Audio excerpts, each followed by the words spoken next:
మేము ఎప్పుడో అరుణాచలం వెళ్దాం అనుకుంటే ఇప్పుడు కుదురుతుంది ఫైనల్గా. ఇప్పుడైతే బయలుదేరదాం. ఈ ట్రైన్ పుట్టపర్తి నుంచి రెడీగా ఉంటుంది అనమాట. ప్రశాంతి ట్రైను బెంగళూరు దాకా ఉంటుంది. ట్రైన్ అయితే బాగుంటుంది. బట్ మేమైతే అరుణాచలానికి అటు నుంచి బెంగళూరుకి వెళ్ళి బెంగళూరులో ట్రైన్లో దిగి అక్కడి నుంచి బస్సులు ఉంటాయన్నమాట. రెడీగా బస్సులకి అయితే వెళ్తాము. ట్రైన్లు కానీ ఉంటాయి కానీ ఆ వీక్లో ఓన్లీ మంగళవారం మాత్రమే ట్రైన్స్ అవైలబుల్గా ఉంటాయి. కాబట్టి మనం ఏ టెంపుల్కి వెళ్ళాలన్నా కూడా అలా వెళ్ళి ఇలా వచ్చేయచ్చు. కానీ ఈ టెంపుల్కి వెళ్ళాలంటే మాత్రం శివయ్య ఆజ్ఞ కంపల్సరీ. అరుణాచలంలో ఎక్కడెక్కడ లింగాలు ఉన్నాయి అనేది ప్రింట్ టు ప్రింట్ చెప్తాను. మీరైతే వీడియో ఎక్కడా స్కిప్ చేయకోకుండా మొత్తం చూడండి, మీకు అర్థమవుతుంది. 2 కిలోమీటర్లు వెళ్ళాలన్నా బైక్లో వెళ్ళే నేను 14 కిలోమీటర్లు నడిచానంటే అది ఒక శివయ్య ఆజ్ఞ మాత్రమే.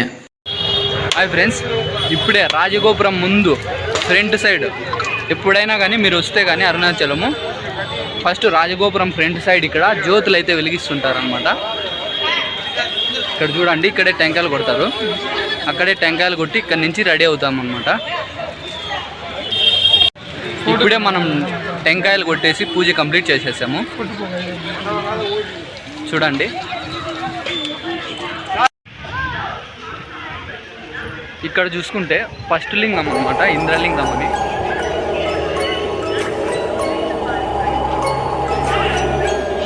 ఫస్ట్ స్టార్టింగే ఉంటుంది అనమాట. ఇక్కడ చూసుకుంటే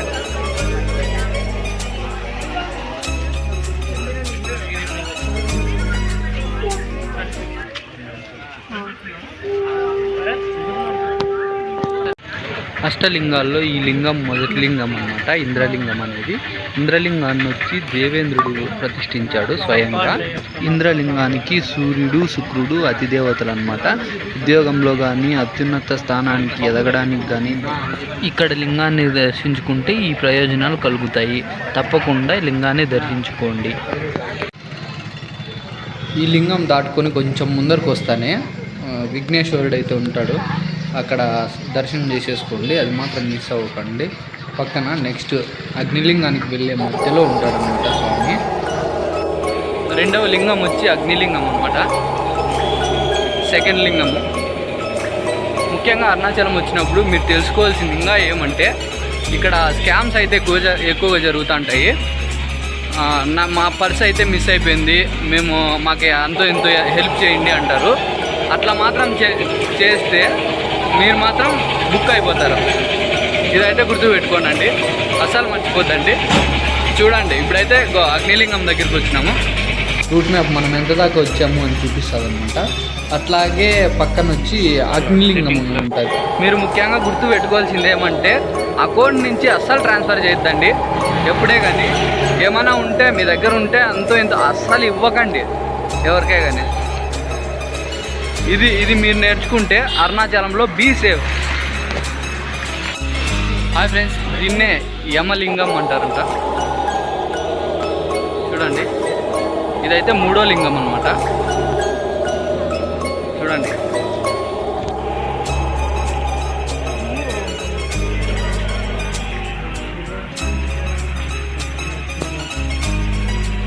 ఇప్పుడు మీరు చూస్తున్న టెంపుల్ని ఐశ్వర్యేశ్వరమ్మ స్వామి టెంపుల్ అంటారంట.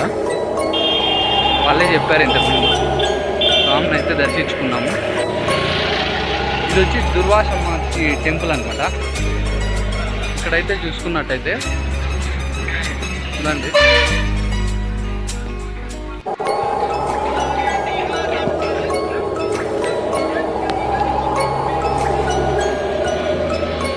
అక్కడైతే ఉన్నాడు స్వామి.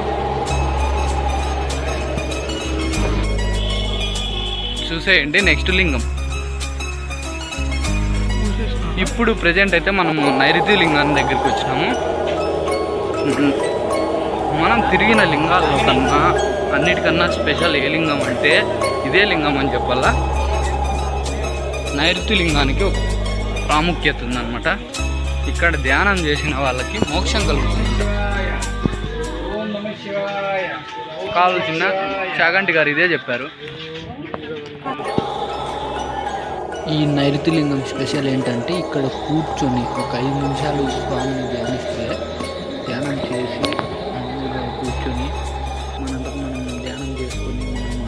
కళ బాగా గట్టిగా అనుకొని మనం కూర్చొని ఈ టెంపుల్ వచ్చి తిరునేర్ అన్నమలై స్వామి టెంపుల్ అనమాట.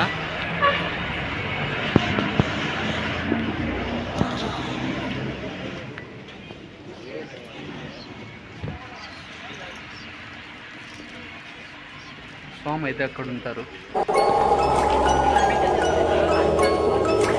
ఇక్కడైతే సూర్యలింగం అనమాట. ఇది చూడండి, ఇక్కడైతే హారతి ఉంది. స్వామి అయితే ముందు ఉంటాడు. చూద్దాం, మీకు కూడా చూపిస్తా. ఈ శివలింగం ప్రత్యేకత ఏమంటే సూర్యుడు స్వయంగా ఆ శివలింగాన్ని ప్రతిష్ఠించాడు అనమాట. ఇక్కడ ఉంటాడనమాట స్వామి లోపల. ఇప్పుడైతే మనం వర్ణలింగం దగ్గరికి వచ్చేసాము. చూడండి, ఇదైతే మనకి 5వ లింగం అన్నమాట. 5వ లింగం వరుణలింగం. ఇది కాలగురు టెంపుల్ అనమాట. ఇక్కడ ఫ్రీగా రుద్రాక్ష అయితే ఇస్తారనమాట. మీరు ఎప్పుడు వచ్చినా కూడా ఇక్కడికి వెళ్ళి ఇక్కడ విజిట్ చేసి రుద్రాక్ష తీసుకొని వెళ్ళండి. కాలగురు అమ్మ. చూడండి ఫ్రెండ్స్, ఇదైతే వాయులింగం.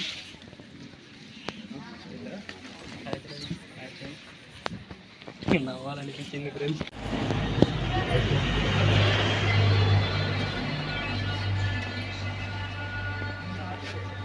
బయట ఎంత వేడిగా ఉన్నా లోపల మాత్రం చల్లగా ఉంటుంది. మీరు ఎప్పుడైనా వచ్చినా వాయులింగాన్ని మిస్ అవ్వకండి. చాగంటి గారు ఏ ముహూర్తాన్ని అరుణాచలం గురించి చెప్పాడో కానీ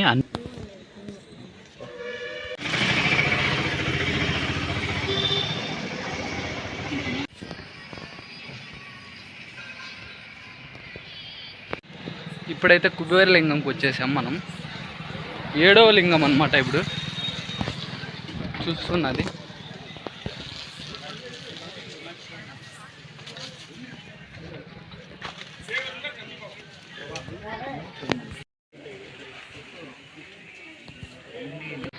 సెట్టింగ్స్లో.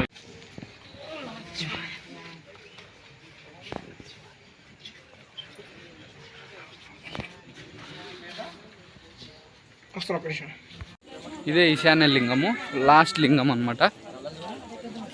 అన్నీ చూసినారు కదా, చూసిన దానికి హ్యాపీ. బాబా ఒక్కసారి నడవండి, శివయ్యను ఖచ్చితంగా చూస్తారు. ఇదైతే పక్క మాకు కనిపించింది. మీరు కూడా దర్శించుకోండి, ఖచ్చితంగా చూస్తారు.